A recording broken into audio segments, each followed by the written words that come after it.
இங்க ஒரு ஆள் கார்ல போயிட்டு இருக்கும்போது ஆக்சிடென்ட்டா இறந்துடுறாரு. அவரோட ஆன்மா ஒரு ஸ்மார்ட் போனுக்குள்ள போயிருது. போன் இப்போ ஆட்டோமேட்டிக்கா அன்லாக் ஆகி கேமரா ஓபன் ஆகி தான் இருக்கிற பிளேஸை தானே போட்டோ எடுத்து சோஷியல் மீடியால அப்லோட் பண்ணிக்குது. டிஸ்கிரிப்ஷன்ல எனக்கு ஆக்சிடென்ட் ஆகி நான் ஒரு போனா மாறிட்டேன், இன்னும் எனக்கு 15% சார்ஜ் மட்டும் தான் பாக்கி இருக்கு, யாராவது என்ன கண்டுபிடிச்சு எனக்கு சார்ஜ் போடுங்க அப்படின்னு சொல்லி லைவ் லொகேஷன் அது கூட ஆட் பண்ணி அப்லோட் பண்ணிடுறான். அதுக்கு கீழே எனக்கு யாராவது ஹெல்ப் பண்றீங்க அப்படின்னா அவங்களுக்கு பெரிய சன்மானம் கிடைக்கும் அப்படின்னு மென்ஷன் பண்ணிருக்கான். சோஷியல் மீடியால இருக்கிற எல்லாருமே இந்த போஸ்ட் பார்த்து சிரிக்க ஆரம்பிக்கிறாங்க.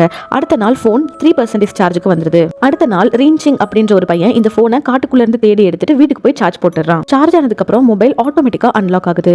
இப்போ பிரவுசர் ஓபன் ஆகி தான் பேரு ஜின் அப்படின்னும் தான் ஒரு கம்பெனியோட சிஇஓ அப்படின்னும் டிஸ்பிளே ஆகுது. இதை பார்த்து பையன் ரொம்பவே பயந்து போயிடுறான். அவன் நினைச்சுக்கிறான் அக்கம் பக்கத்துல இருக்கிற யாரோ ஒருத்தர் தான் இந்த மொபைலை ஹேக் பண்ணி இந்த மாதிரி எல்லாம் விளையாடுறாங்க அப்படின்னு. ஜின் டைப் பண்ணி அந்த பையன் கிட்ட பேச ஸ்டார்ட் பண்றாரு. நீ என்ன நம்பணும் அப்படின்னா நான் என்ன பண்ணணும், இப்பவே உன்னோட அக்கௌண்ட்டுக்கு 10 கோடி நான் ட்ரான்ஸ்ஃபர் பண்றேன், உன்னோட அக்கௌண்ட் நம்பரை டைப் பண்ணு அப்படின்னு சொல்றான். அக்கௌண்ட் நம்பரை டைப் பண்றான். டைப் பண்ணி முடிச்சதுக்கு அப்புறம் அவனோட அக்கௌண்ட்டுக்கு 10 கோடி ரூபாய் வந்துருது.